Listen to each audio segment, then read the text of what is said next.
Hello everyone. So today we would be covering the PIB summary from 1st to 4th April. Okay. So let us quickly start. So the first topic, as you can see here, is ODF plus, right? Why this is in news? Because recently 3 union territories, that is Andaman and Nicobar Islands, Lakshadweep and Dadra and Nagar Haveli, they have achieved the ODF plus status, right? Not ODF and ODF, but the ODF plus status. Now let us quickly see what is the difference between ODF, ODF plus and ODF plus plus, because these three are three different things. They mean three different things. So in ODF, what happens is that an area would be declared or notified as ODF if at any point of time, at any point of the day, not even a single person is found defecating in open. So it is completely open defecation free, as we know the concept. Okay. But in ODF plus, what happens is, alongside being ODF, alongside that, it needs to ensure that all the community and public toilets, they are not just functional but also well maintained. That is, they need to be both functional and well maintained, and only then they could be declared as ODF plus. And in the news we learned the 3 UTs, they were declared as ODF plus, right? So this is what it means. And then we also have another term which is ODF plus plus. So here what happens? Alongside fulfilling all the criteria of ODF plus, what it will happen is, it will, all the waste or sewage, it needs to ensure that they are safely collected, disposed and treated. Okay. So here the sewage or the waste, they need to be safely collected, disposed and treated. And if that is achieved, it can be declared as ODF plus plus. Now all of this is done under the SBM, that is the Swatch Bharat mission. Okay. Now Swatch Bharat mission, it also has two components under it, the urban and Gramin or rural. The Gramin component, it is under the Ministry of Jal Shakti, and the urban component under the Ministry of Housing and Urban Affairs. Okay. And both of these, they were launched in 2014. You can remember this date because it is easier to remember. 2nd October, that is Gandhi Jayanti, and on the basis of Mahatma Gandhi ji's idea of sanitation or the cleanliness in our country, on the basis of that ideology only, the Swachh Bharat mission has been brought up in 2014. And when it was launched in 2014, it targeted to make the country open defecation free in 5 years by 2019. Okay.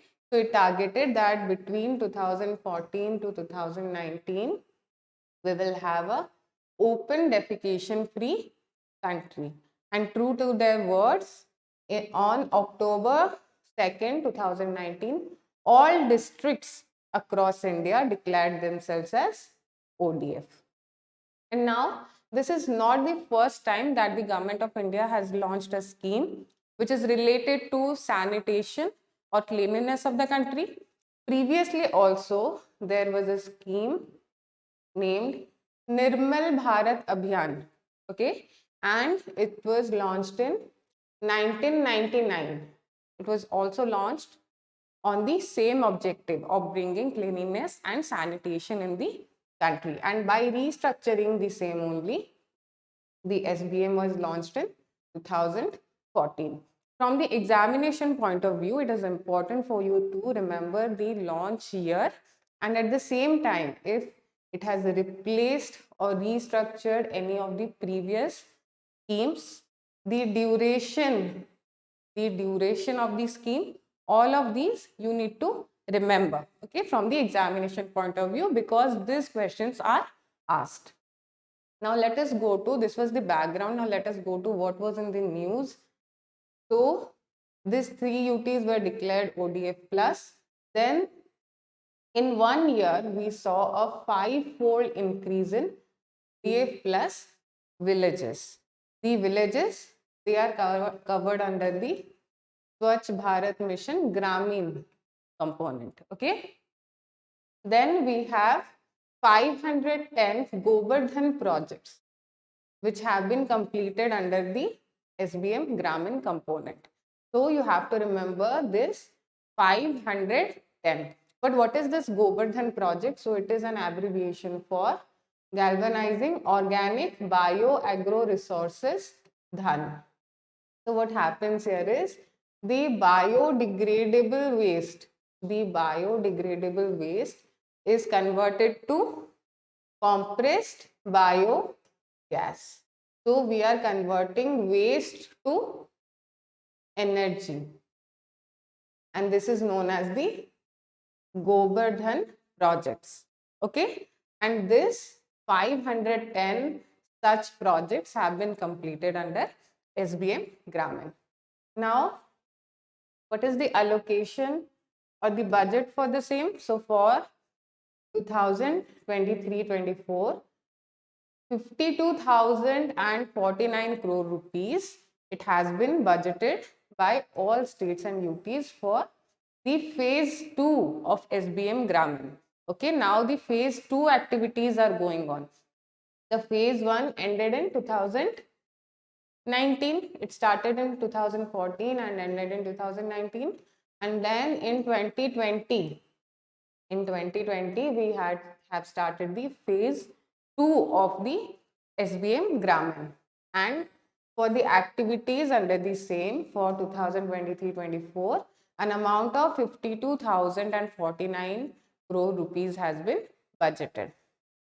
And this central share of 14,030 crores, it has been tentatively allocated to all states by the financial year of 2024. Okay, so here what you will have to remember is the 3 UTs, 5-fold increase, 510, and the budget. Okay, these are important points for you to remember.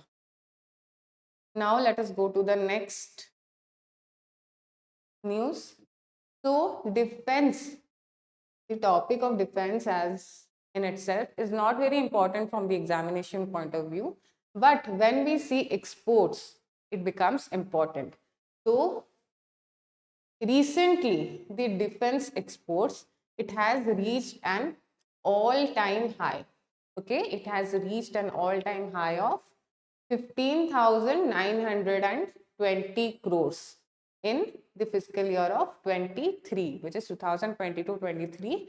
It has reached, the exports have reached an all-time high of 15,920 crores. Okay, and this value is 3,000 crores more than the previous year. And alongside that, if we compare the data to the fiscal year of 2017, we see that the defense exports have increased over 10 times. Okay, so you must remember this value. This is the all-time high defense exports, and how much more it has been compared to the previous year and 2017 fiscal year. Okay, and India is also currently exporting to more than 85 countries. Okay, so this is a picture which was shared by the government on their Twitter account. Now let us go to the next topic, which is government e-marketplace. So what is government e-marketplace? So basically it is an online platform. It is an online platform. The government means the different ministries, departments, agencies, right?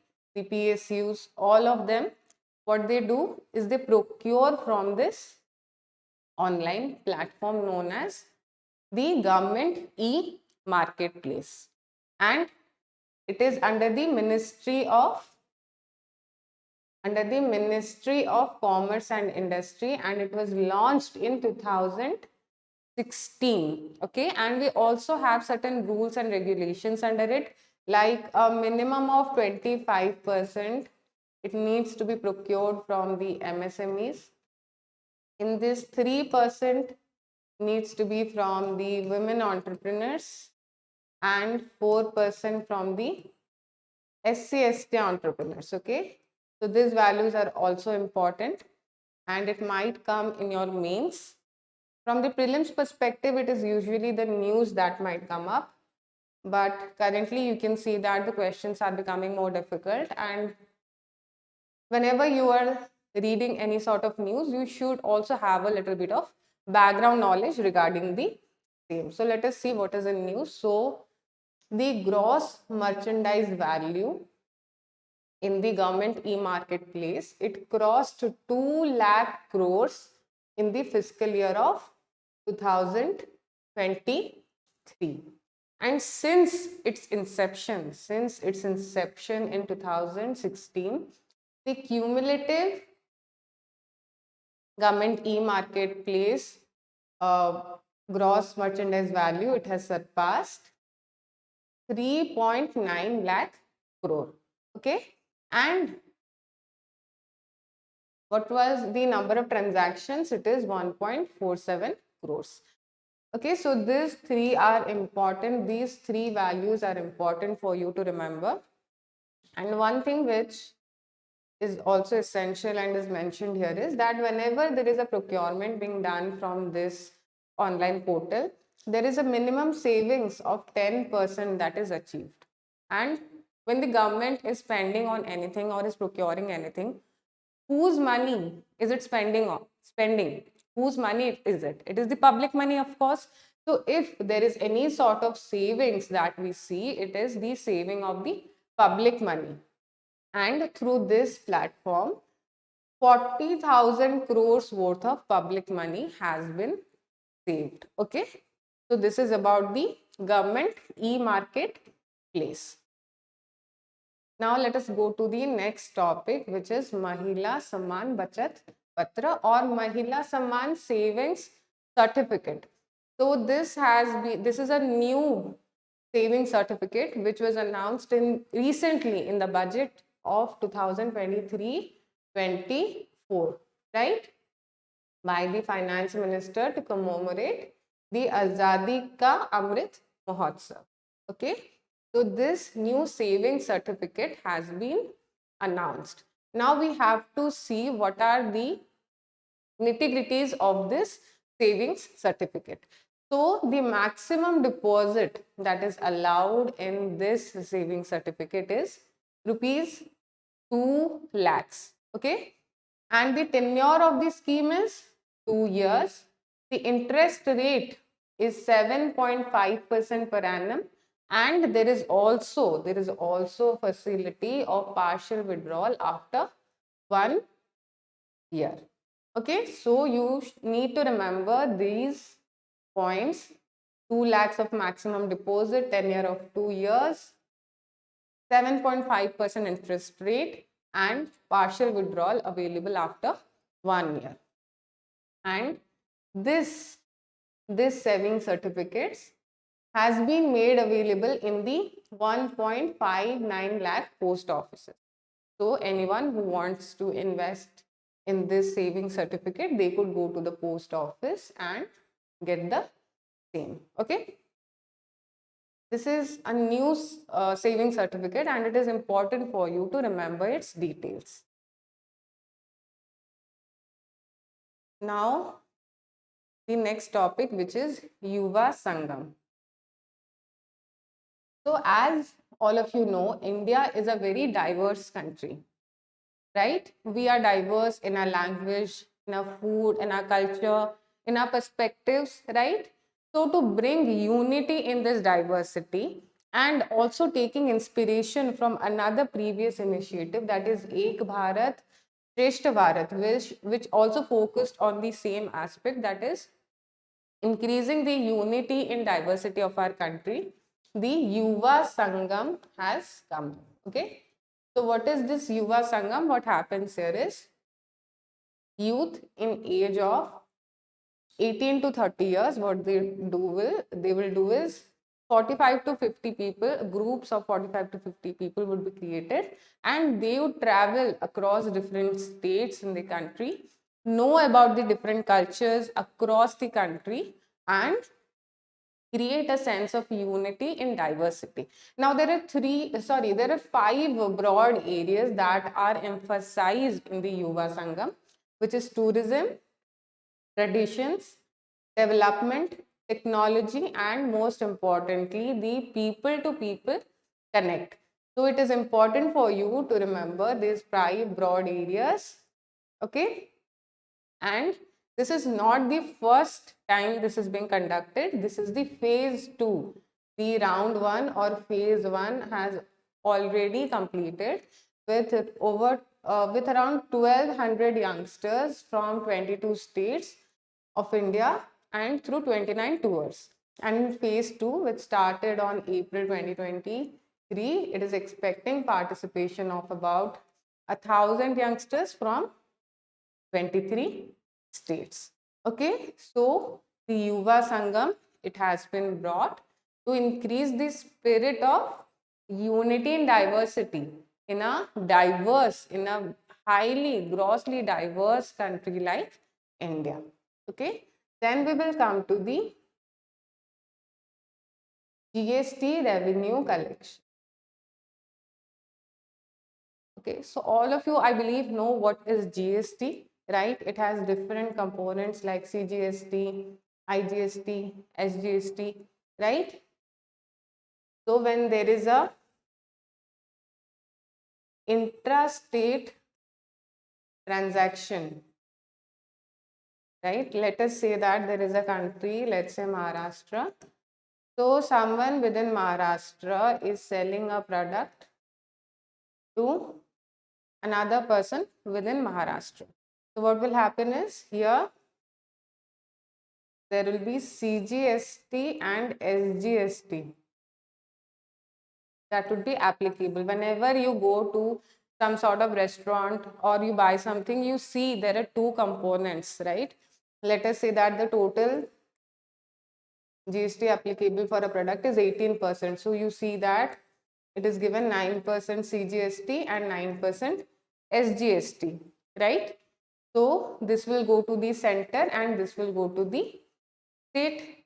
And what happens in IGST? It is for the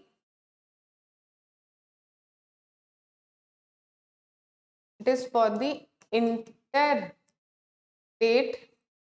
transactions, right? So let us say a person in Maharashtra is selling a product to a person in Gujarat. So here the IGST will be applicable and this will be collected. This will be collected by the center. The center will collect it and then the amount will be divided between the center and the state, right? But which state? Maharashtra or Gujarat? So the answer to this question would be the consumption state, the state which will consume the product. So it will be Gujarat. Okay. So what will happen is when on an interstate transaction, the IGST is applicable, it will be collected by the center, then it will be divided between the center and the consumption state. Okay. Then we have cess. So what is cess? So these are the taxes which are collected for specific purpose. Like in India, there are different tax like education and health tax, health cess. Then we have the GST compensation cess, right? and many more like that. So this, when these are collected, these are used for specific purpose, like cess collected for health and education will not be used for GST consumption, for the any other purpose, right? For GST compensation, it will not be used for that. The cess collected for GST compensation will not be used for education and health. For whatever specific purpose the tax or the cess has been collected, it is going to be used for that specific purpose, right? So that is known as cess. Then we also have, let me tell you that we also have a concept of surcharge. Now, surcharge is a comparatively broader term. So it is usually collected for some sort of welfare, but it is not specified, not specified. Unlike cess, it is not specified. Okay. So let us see the GST revenue collected for March 2023.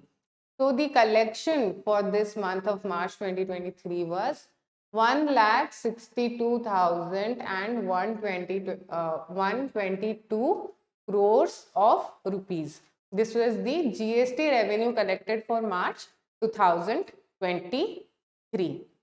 Now this collection, it is the second highest collection ever. It is the second highest collection ever. The highest collection was done in April 2022.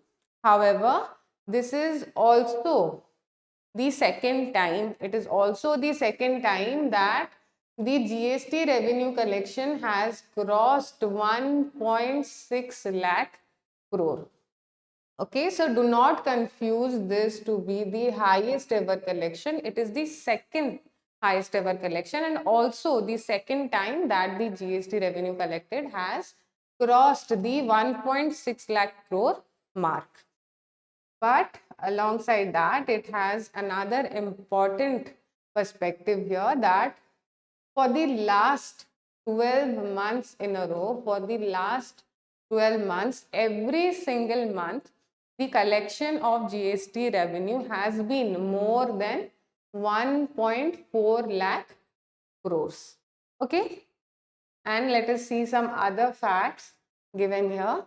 That is the total, the gross collection for year of fiscal year of 2023, which is 2022-23, it is 18.10 lakh crore.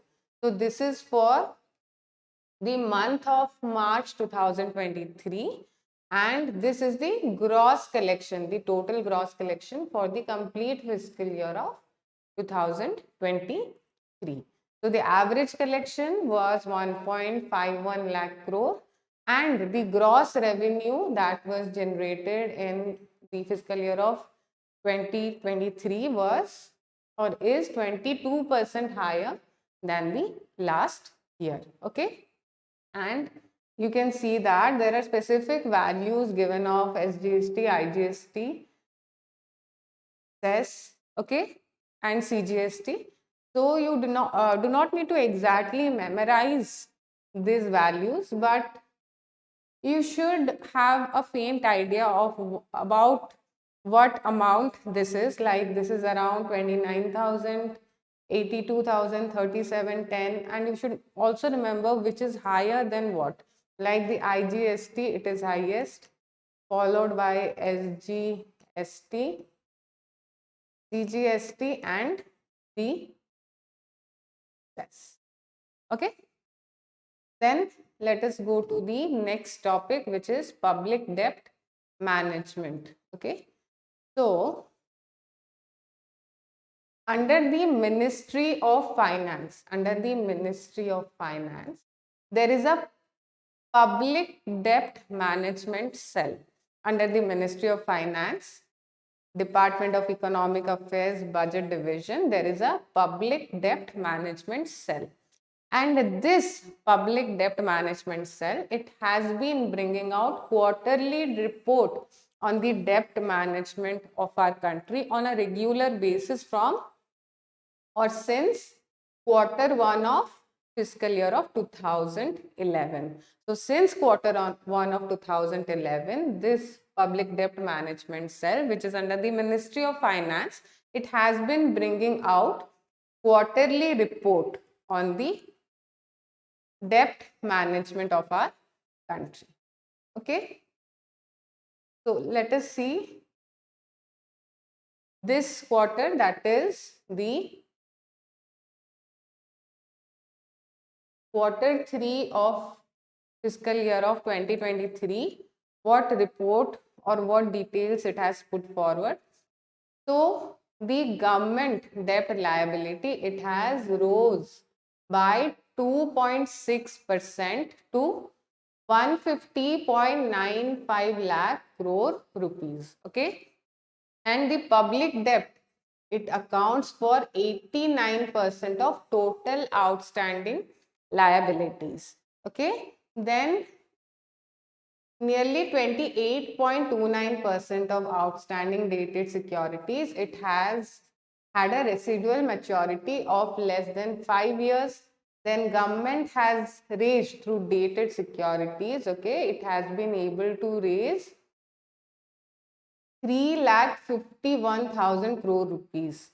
It had notified to raise 3,18,000 rupees, but it exceeded its target and raised 3,51,000 crore rupees. Okay.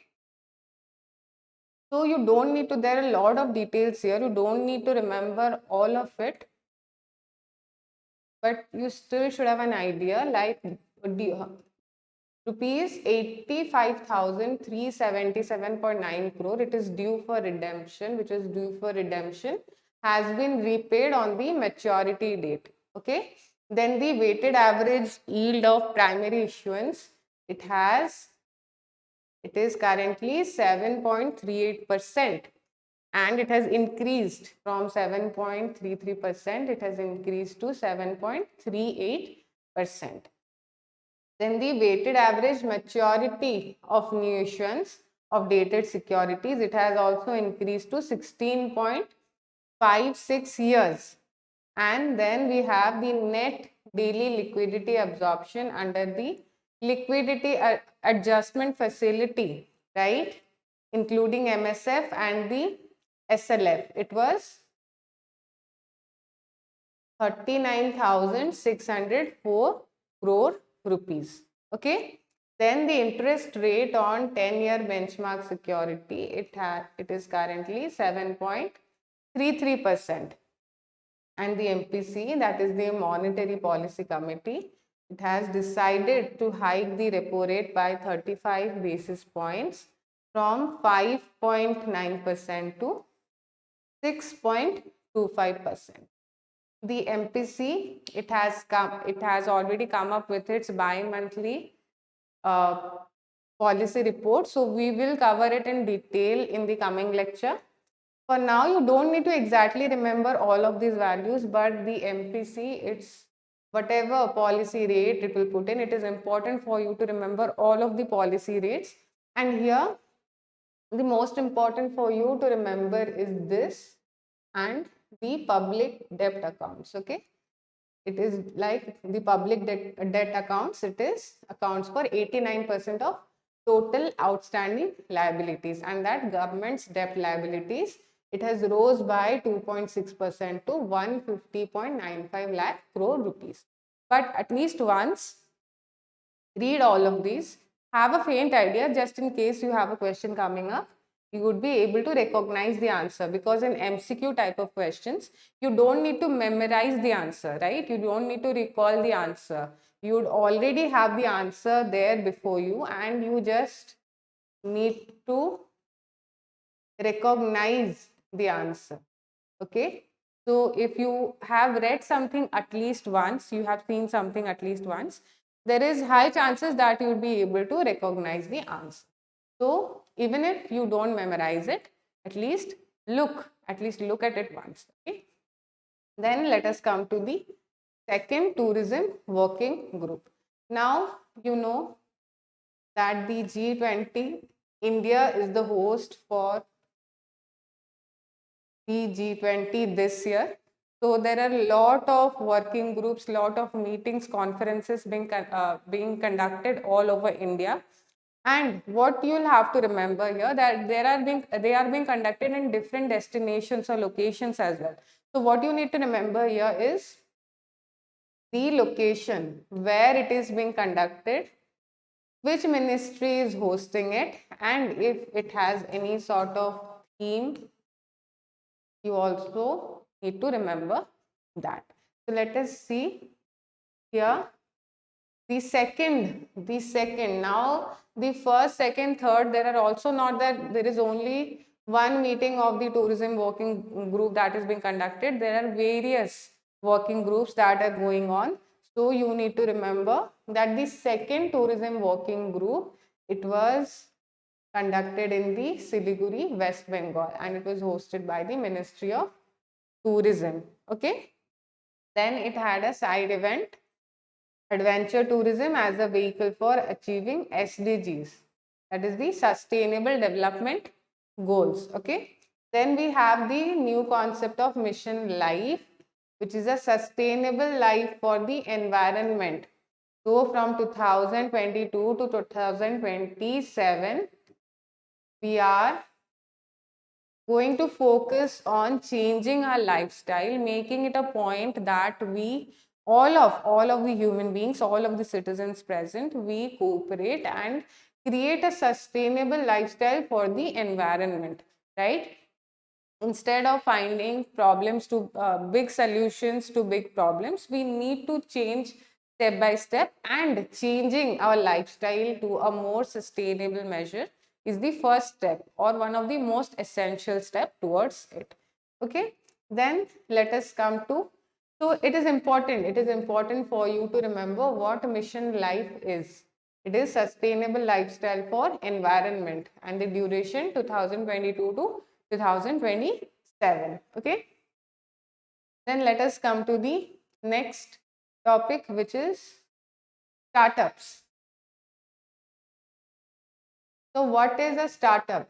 What criteria startup, a company or an organization needs to fulfill to be a startup? So it should not have crossed 10 years from its inception, and at the same time annual its annual turnover should not have exceeded 100 crore. Okay, so 10 years and 100 crores annual turnover, if it is satisfying these two conditions, it can be declared as a startup. Okay, so these are the new smaller companies that are coming up. They are being segregated to a different or a new concept known as startups, so that they can be incentivized, they can be properly incentivized to grow. It is important for us to be able to differentiate which are the larger organizations which have been there, they already have the resources, and the new companies which are coming up, right? And they need certain amount of support and guidance for them to grow. They are known as startups. Now, recently we have learned that India has become world's third largest startup ecosystem. Okay, it has become world's third largest startup ecosystem with over 90,000 startups. Over 90,000 startups have been registered with DPIIT, and these startups, directly or indirectly, they have created a million jobs. Okay, and another very good thing that we see here is nearly half of these startups have at least one woman director, and there are also a lot of women entrepreneurs who are in the field of business, and they have successful startups growing. Okay, so this is about the startups, that India has become the third largest startup ecosystem. And it is important for you to remember that over 90,000 startups have been created or have been registered with DPIIT, and these two values. Okay, that it should not be more than 10 years and the annual turnover should not cross 100 crores of rupees. Okay, then again a G20 meeting. Okay, we have two G20 meetings, so let us see. This is the second G20 employment working group. So this is the second meeting of G20 employment working group and it was conducted in Guwahati, Assam. Okay, and this employment working group under the Indian presidency, what it has three key priorities. It has three key priorities.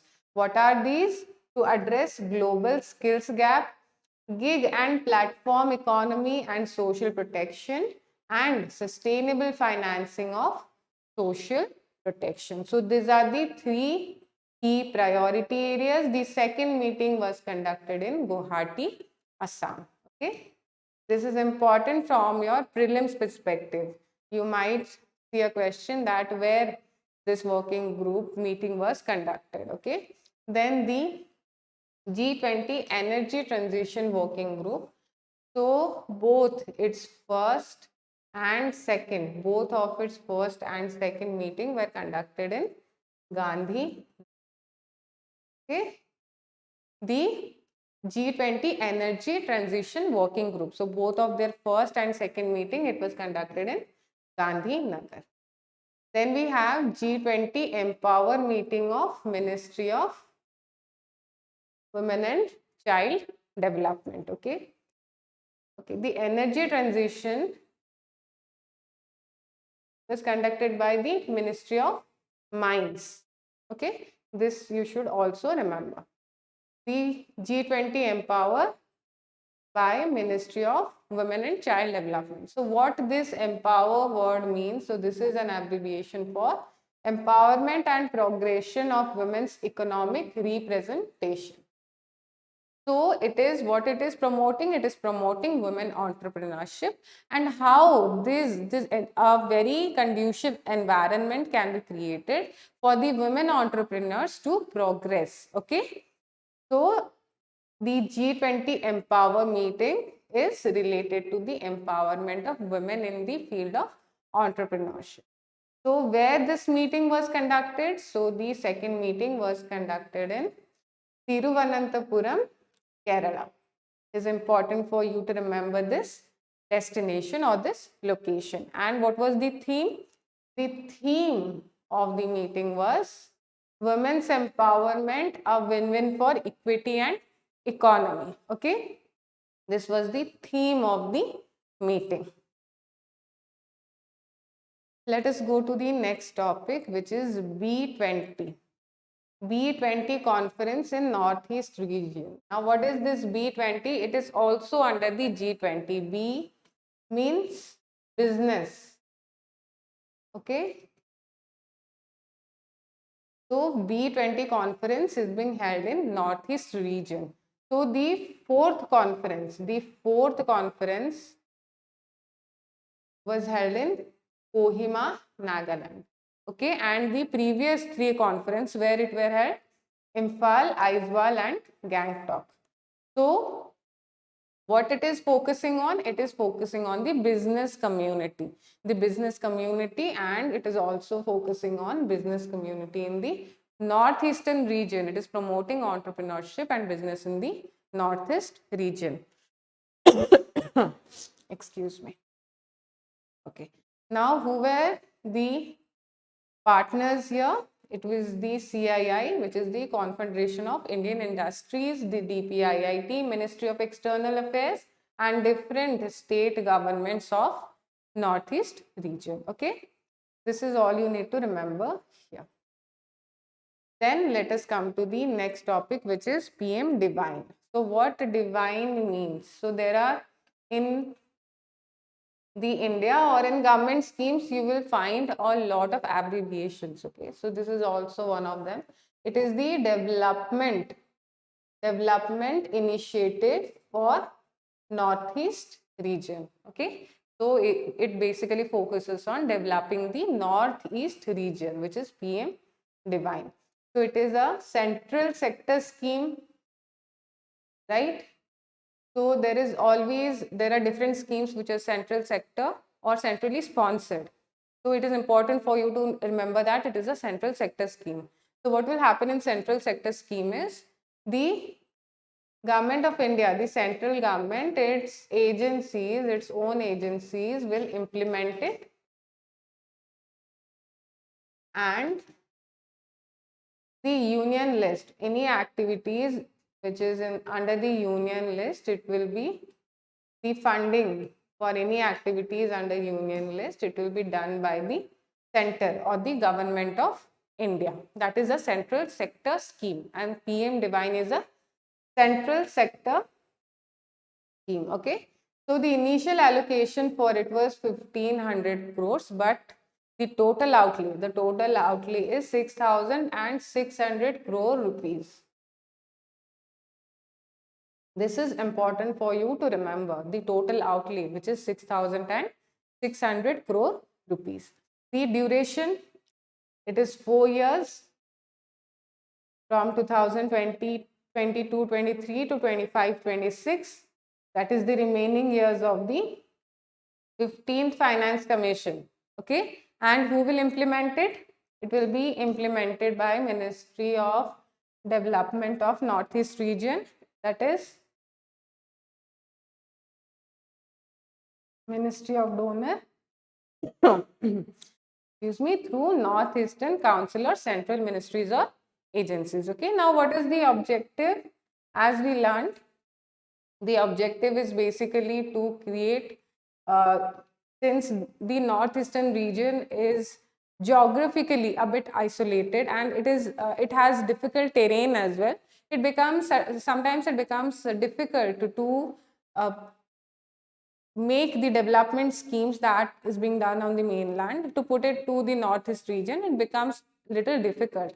So extra attention and efforts needs to be done to develop the same. Okay, so this has certain objective, like fund infrastructure convergently in spirit of PM Gati Shakti, support social development projects, then enable livelihood activities for youth and women, and fill any sort of development gaps in various sectors. Okay, so currently there are 11 projects which is amounting to 1503.44 crore rupees, which includes the 7 projects which were announced in budget 2022-23, so these 11 projects worth 1503.44 crore rupees, they have been sanctioned. Okay, now let us come to the next topic, which is promotion of entrepreneurship.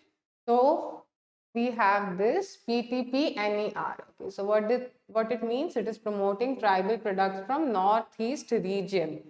So what we are basically doing is we are working on the marketing and logistics development in the Northeast region so that we can very well promote the tribal products. And once we promote the tribal products, we are not just increasing the business, we are increasing the quality of livelihood. We are enhancing the livelihood of the people, the tribals in there. Okay, so here you can see 14 tri-fed regional offices, they have signed agreements with India Post.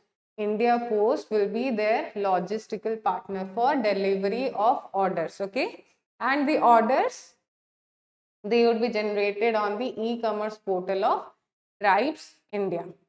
So Tribes India, Indian Post and 14 tri-fed regional offices, they are going to come together to promote tribal products from Northeast region by working on the marketing and logistics development. Okay, and this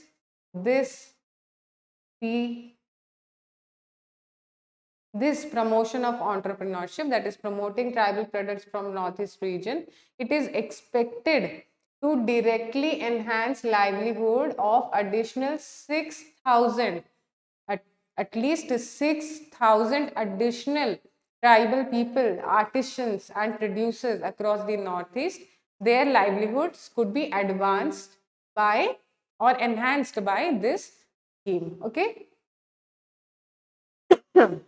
Excuse me. Next, we have Mission Sahabhagita. So, what is this Mission Sahabhagita? So, first of all, you need to remember or you need to understand with which aspect it is related to, what type of aspect it is working on. So, it is related to wetlands. So, what the Mission Sahabhagita is doing, it is encouraging participatory conservation and wise use of wetlands to enable a society ownership approach. So, instead of giving all the responsibility of preserving the wetlands to the government, what we are going to do is we are going to create a society ownership approach where the society is also equally responsible for conserving the wetlands. And here is where the Mission Sahabhagita comes into play. Okay. Now, we have a report or an atlas, you could say, the National Wetland Decadal Change Atlas 2017. So, it has certain data under it which we should be aware about. So, a total of the wetlands more than 2.25 hectares area. Okay, kindly give me a minute. We will continue in a minute, okay?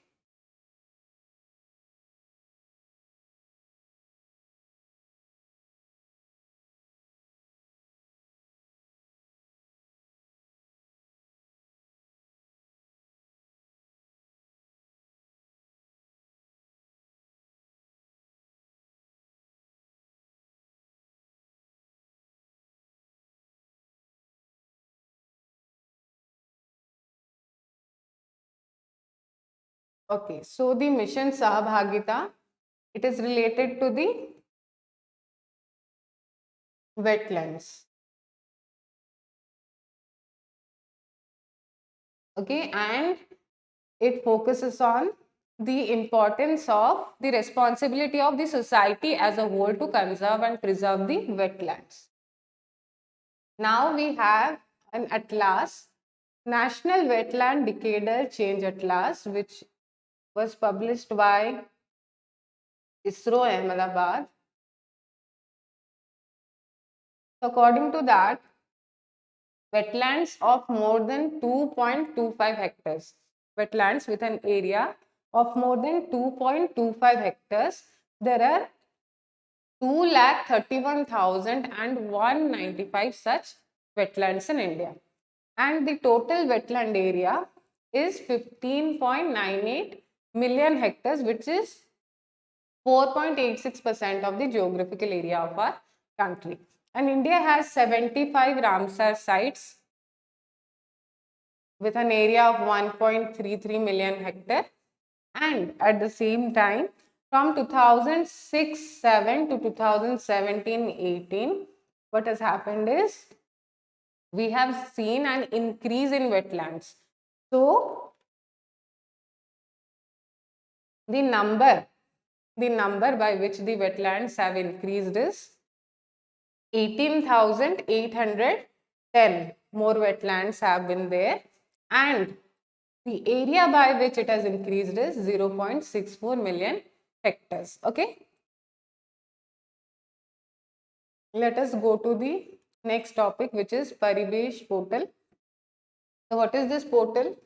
It is for environment clearance. So what it is doing is it is a portal which automates the process of environmental clearance. So as you know that environment clearance can become very cumbersome and time taking and affect the excuse me, the ease of doing business to a very large extent. So with this new portal, what we are going to do is automate the environmental clearance, and by this way we are going to decrease the overall time it is going to take for getting an environmental clearance. Okay.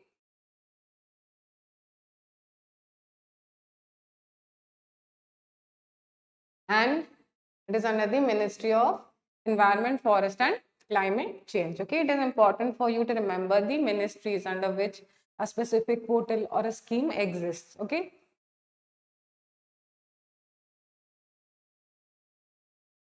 So Panchamrit, the concept of Panchamrit, which was presented by our Prime Minister in COP 26 Glasgow. Okay. So the concept of Panchamrit was presented by our Prime Minister in COP 26, which was in Glasgow. So it has come into news. Why? Because currently one of the Panchamrit targets, that is the energy from non-fuel sources, it has been reiterated. So let us see what are the 5 different targets under this Panchamrit. So we need to reduce emission intensity by 45% by 2030, achieve 50% cumulative electric power from non-fossil fuel-based energy, 500 gigawatt non-fossil energy capacity, and carbon emission needs to be reduced by 1 billion tons by 2030.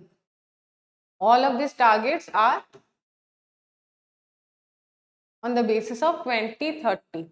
But we are also expecting to achieve net zero emissions by 2070. Okay. And to implement all of these, we have different renewable energy implementing agencies. These 3, SECI, NTPC and NHPC, they were implementing renewable energy implementing agencies earlier as well. And currently, the SJVN, that is Satluj Jal Vidyut Nigam Limited, has been recently added. Okay.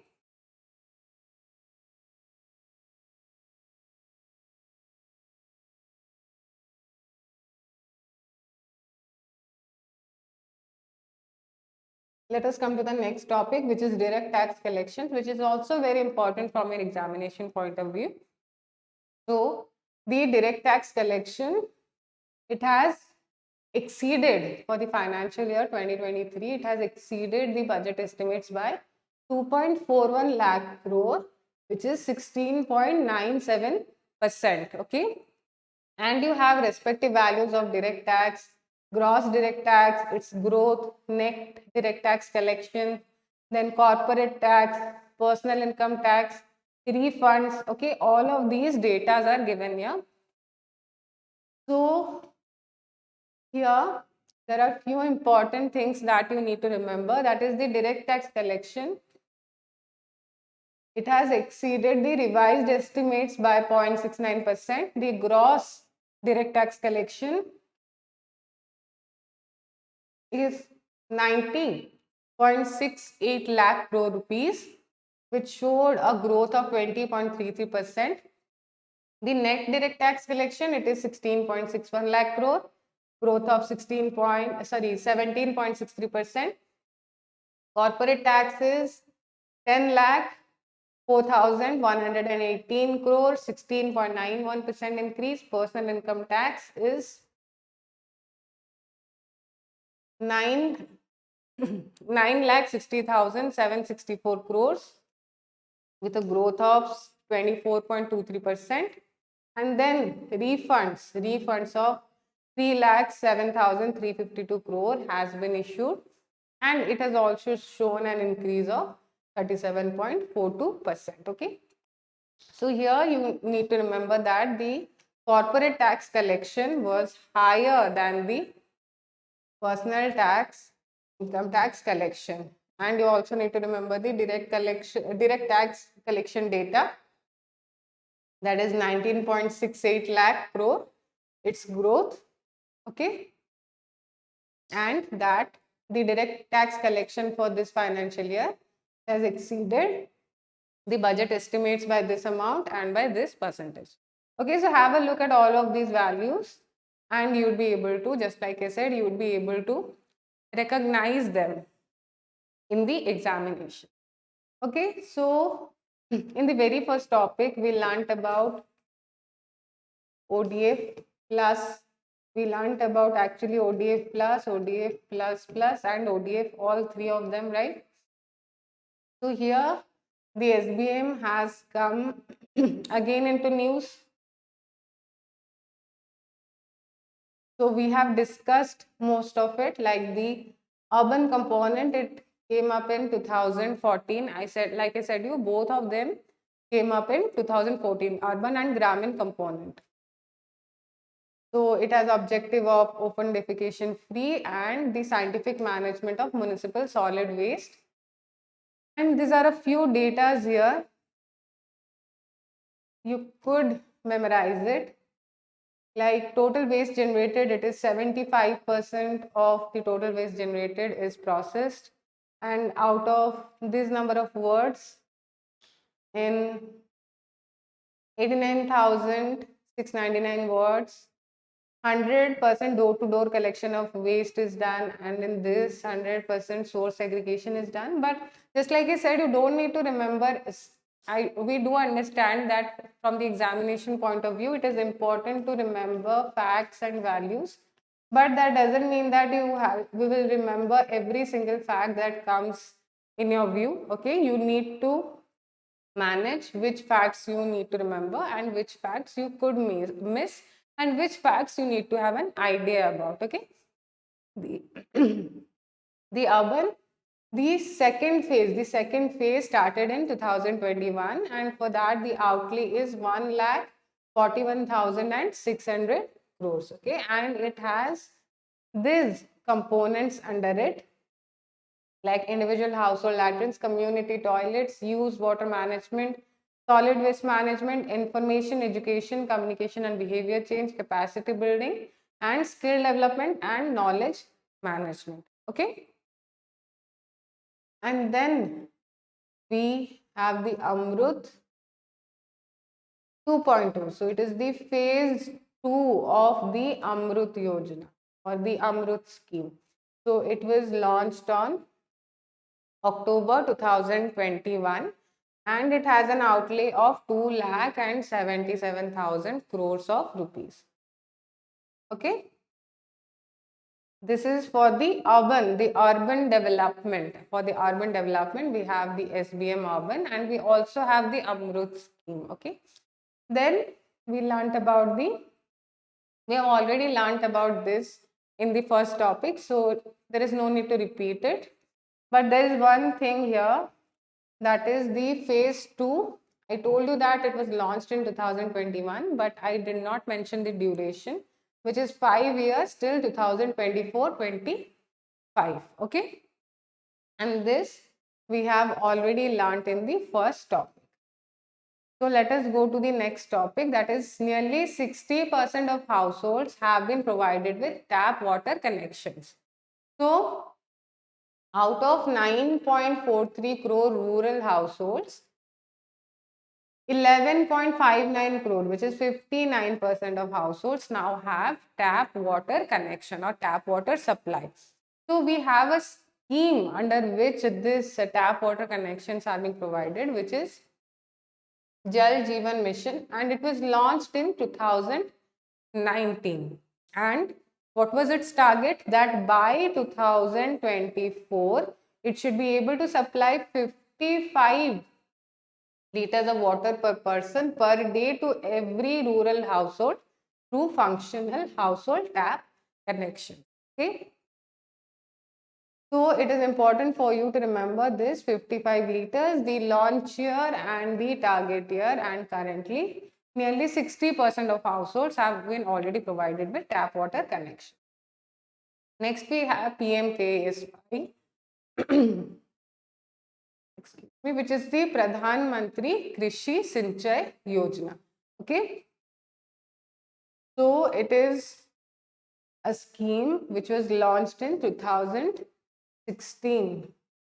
Right? It was launched in 2016, Pradhan Mantri Krishi Sinchai Yojana, and it is a centrally sponsored scheme And for most of the states, it is the division between the funds is 75-25, but in Northeast it is 90-10.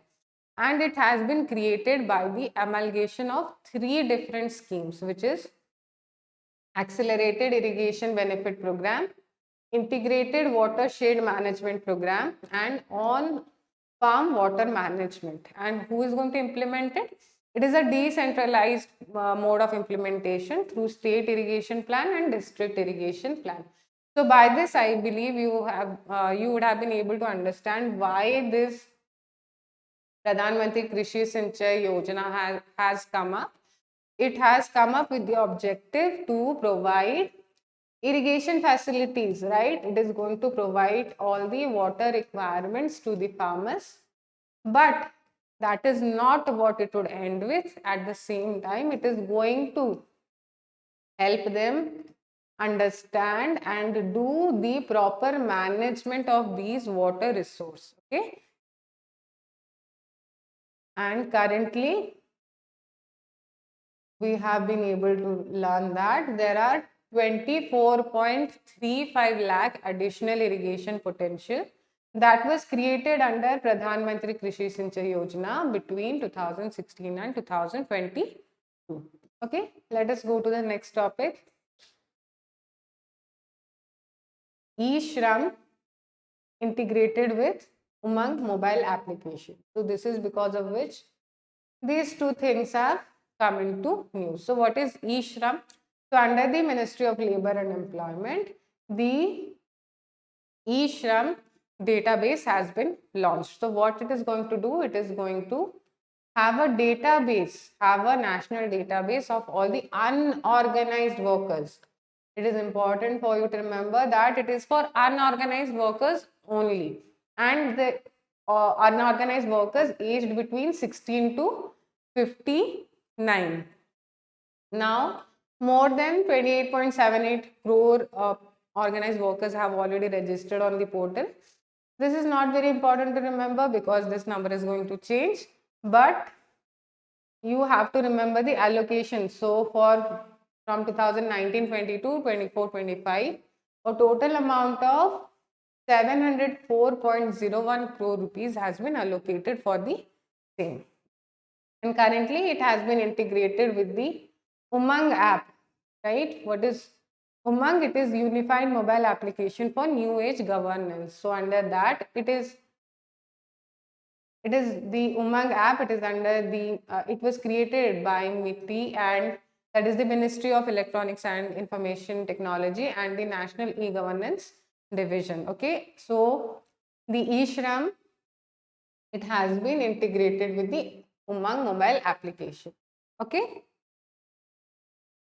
so let us come to the next topic, which is District Mineral Foundation. So whenever there is some sort of mining activities going on, there is a very drastic effect that takes upon the people around the area. Okay, so people surrounding the area of mines, they are usually very drastically affected due to the harmful effects of this mining activities. Okay, so for that same reason, the Mines and Minerals Development Regulation Act, what it does, it empowers state governments to establish this district mineral foundations, okay, district mineral foundation trusts, so that they can work to benefit these people around mines. So currently 626 districts, the District Mineral Foundation Trust has been established in 626 districts in 23 states of the country. And we also have a scheme that is Pradhan Mantri Khanij Kshetra Kalyan Yojana, right? Under the Ministry of Mines. So what it is going to do under that, it is the DMF which is going to implement it, right? So it is going to implement all the welfare measures that would be taken under the scheme. And under this scheme, 60% of funds, it will go to high priority sectors and 40% to other priority areas. So this is a list of high priority sectors like drinking water, healthcare, education, and we have some other priority sectors as well. So at least 60% needs to be spent on the high priority sectors and up to 40% on other priority sectors. Okay. Then we have the per capita income in rural and urban areas. Okay, this is also a very important topic and you will have to remember certain values here. So let us quickly see. So the per capita net value added for rural and urban areas was 40,925 and 98,435 rupees in the year of 2011-12 respectively. Okay, so in 2011-12, this was the per capita net value added for rural and urban areas. And the annual per capita net national income for 2014-15 and 22-23, it has been respectively on the basis of current prices 86,647 rupees and 1,72,000 rupees. Okay, so this values are important for you to remember. The government, it has been also implementing the aspirational districts program, right, since 2018 for the comprehensive development of identified districts. So there are few aspirational districts, so few districts which we feel have not been able to develop in coherence with the other cities which have developed much better as compared to them. So what we do is we put them into the aspirational district program and we work upon a few areas, these 6 areas, that is health, nutrition, education, agriculture, water resources, financial inclusion, skill development, basic infrastructure. So we focus on these areas for the development of this aspirational districts.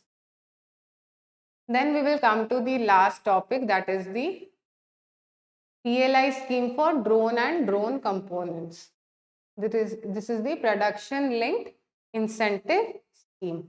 So the total incentive for this drone and drone components is 120 crore rupees. But in the fiscal year of 2022-23, an amount of 30 crore has been given to the beneficiaries. Okay. And for drones and drone components, the minimum value addition that is required to get this production linked incentive is 40%.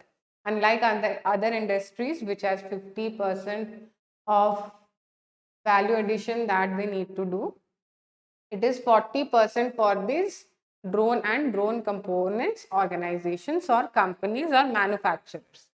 And this PLI rate is 20% of value added.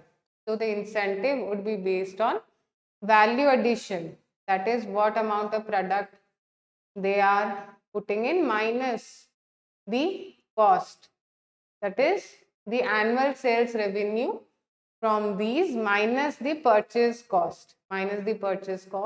Whatever annual sales revenue is being generated from this drone and drone components, it is value addition. And the PLI rate is 20% of this value addition.